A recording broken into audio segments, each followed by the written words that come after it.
আচলতে আজি আপোনালোকক আমি সম্বোধন কৰিবলৈ মাতা নাছিলোঁ বোধহয় কংগ্ৰেছৰ সভা বুলি জানি আপোনালোকে আহিলে আৰু যদি কিবা প্ৰশ্ন থাকে আমি আপোনালোকক উত্তৰ দিম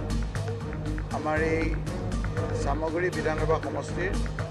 লাভা ব্লক কংগ্ৰেছৰ সভাপতি জগদীশ সিংহ ডাঙৰীয়া অধিপ হাজৰিকা বাজিয়াগাঁও ব্লক কংগ্ৰেছৰ সভাপতি আৰু অল ইণ্ডিয়া কংগ্ৰেছ কমিটিৰ সভাপতি মাল্লিকাৰ্জুন খাৰ্গে ডাঙৰীয়াই বেণুগোপাল আমাৰ অল ইণ্ডিয়া কংগ্ৰেছ কমিটিৰ জেনেৰেল ছেক্ৰেটাৰী অৰ্গেনাইজেশ্যনৰ তেখেতে এপ্ৰুভ কৰি দিয়া মতে অল ইণ্ডিয়া কংগ্ৰেছ কমিটিৰ সাধাৰণ সম্পাদক জিতেন্দ্ৰ সিং অসমৰ দায়িত্বত থকা সাধাৰণ সম্পাদকগৰাকীয়ে আগন্তুক বিধানসভা 5টা উপনিৰ্বাচনৰ বাবে 5খন কমিটিৰ প্ৰস্তুতি কমিটি হিচাপে 5খন কমিটি কৰি দিছে এই কমিটিত সামগ্ৰী বিধানসভা সমষ্টিৰ উপনিৰ্বাচনৰ কাৰণে যিখন প্ৰস্তুতি সভা কৰি আমাক প্ৰস্তুতি কেনেধৰণে হৈছে এই গোটেই কথাখিনি AICCক জনাবৰ কাৰণে দায়িত্ব দিছে এই দায়িত্ব হিচাপে মোক এই কমিটিৰ কনভেনৰ হিচাপে দিছে আৰু আমাৰ সিনিয়ৰ কংগ্ৰেছৰ নেতা অসম প্ৰদেশ কংগ্ৰেছৰ উপসভাপতি নিপন ঠাকুৰীয়া ডাঙৰীয়াক সদস্য কৰি দিছে আপোনালোকে জানে যে যোৱাবাৰ গোলাঘাটত কংগ্ৰেছ দলৰ প্ৰাৰ্থী আছিল বৰ্তমান অসম প্ৰদেশ কংগ্ৰেছৰ সাধাৰণ সম্পাদক বিতুপন শইকীয়া গোলাঘাটৰ বিতুপনক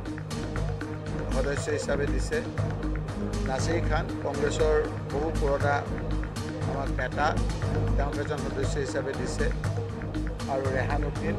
তেখেতকো আমাৰ সদস্য হিচাপে দিছে আজি আমি প্ৰস্তুতি কেনেধৰণে হৈছে ব্লক কংগ্ৰেছ আমাৰ দুটা এই দুটা ব্লক কংগ্ৰেছৰ আমাৰ মণ্ডল কংগ্ৰেছসমূহ কি পৰ্যায়ত আছে মণ্ডল কংগ্ৰেছৰ লগতে বুথ কমিটিসমূহ কি পৰ্যায়ত আছে বুথ কমিটিৰ লগতে আমাৰ প্ৰতিটো বুথত আমাৰ অৱস্থান কি এই বিষয়ে কেনেধৰণে আমি আগবাঢ়িম সেই কথাখিনি আলোচনা কৰিবৰ কাৰণে আমি আজি ইয়াত গোট খাইছোঁ আমি ঠিক সময়মতে এইকাৰণে উপস্থিত হ'ব নোৱাৰিলোঁ আজি আপুনি নিশ্চয় গম পাইছে যে অল ইণ্ডিয়া কংগ্ৰেছ কমিটিৰ নিৰ্দেশক্ৰমে অসম প্ৰদেশ কংগ্ৰেছৰ সভাপতিয়ে আজি ED কাৰ্যালয়ত আমি এক গণতান্ত্ৰিক আন্দোলন গঢ়ি তুলিছিলোঁ তাত আমিবোৰো অংশগ্ৰহণ কৰিবলগীয়া হোৱা হেতুকে গুৱাহাটীৰ পৰা অহা কিছু পলম হ'ল গতিকে আমাৰ বিভিন্ন দূৰ দূৰণিৰ পৰা আহিছে মহিলাসকলো আহিছে এতিয়া আমি আমাৰ প্ৰস্তুতি সভা আৰম্ভ কৰিম তাৰ আগতে যিহেতু আপোনালোক ইয়াত উপস্থিত হৈছেহি আপোনালোকক আমি সম্বোধন কৰিলোঁ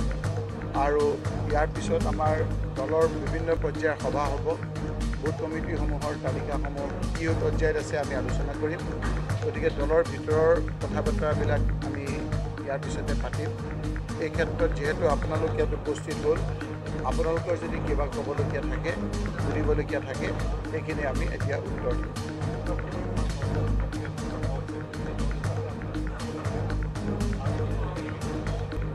আজি মই খুব ফিল কৰিছোঁ যে বিগত দীঘলীয়া 23টা বছৰ বিধানসভাত আছিলোঁ আৰু বিধানসভাৰ যেতিয়া দিনকেইটাত মই খুব কম গণিব পৰা এই দীঘলীয়া দিনকেইটাত ক'ৰবাত এটা দুটা দিন যদি মই এবচেণ্ট আছোঁ অনুপস্থিত আছোঁ মোৰ মনত নাই কিন্তু মই প্ৰায়বিলাকতে উপস্থিত আছিলোঁ আৰু বহু সাক্ষী হৈছিলোঁ বহুতত অংশগ্ৰহণ কৰিছিলোঁ মন্ত্ৰী হিচাপে আছিলোঁ দীঘলীয়া হিচাপে বিৰোধী পক্ষ হিচাপে আছিলোঁ আজি মই তাত থকা নাই আৰু মোৰ দুখো লাগিছে আৰু বহুতো আমাৰ বিধায়কসকলে কৈছে যে আপোনাৰ অনুপস্থিতিটো আমি চকুত লগাকৈ আমি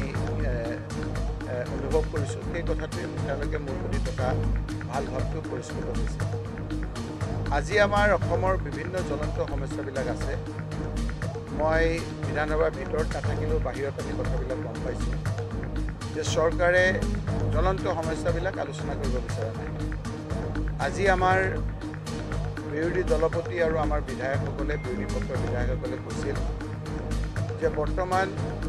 জ্বলন্ত সমস্যাসমূহৰ ভিতৰত অন্যতম এটা জ্বলন্ত সমস্যা হৈছে যে স্মাৰ্ট মিটাৰ লগাই ডকাইতৰ দৰে এই চৰকাৰখনে সাধাৰণ ৰাইজৰ ওপৰত ইলেক্ট্ৰিচিটিৰ বিল কালেকশ্যন কৰিছে এই কথা বতৰাবিলাকত গাঁৱে ভূঞে বিভিন্ন ধৰণৰ আপোনাৰ প্ৰতিক্ৰিয়া হৈছে চামগুৰি বিধানসভা সমষ্টিটো যোৱাকালি মহিলা কংগ্ৰেছৰ ফালৰ পৰা মহিলাসকলে পাকঘৰ এৰি ৰাজপথত নামি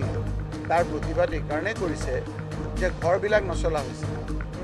এটা মাহত ক'ৰবাত 300 টকা আহিছিল এতিয়া কৈছে যে 2000 টকা একেলগে আপোনাৰ স্মাৰ্ট মিটাৰত আপোনাৰ পইচা ভৰাব লাগে। প্ৰতিবাদ বহক।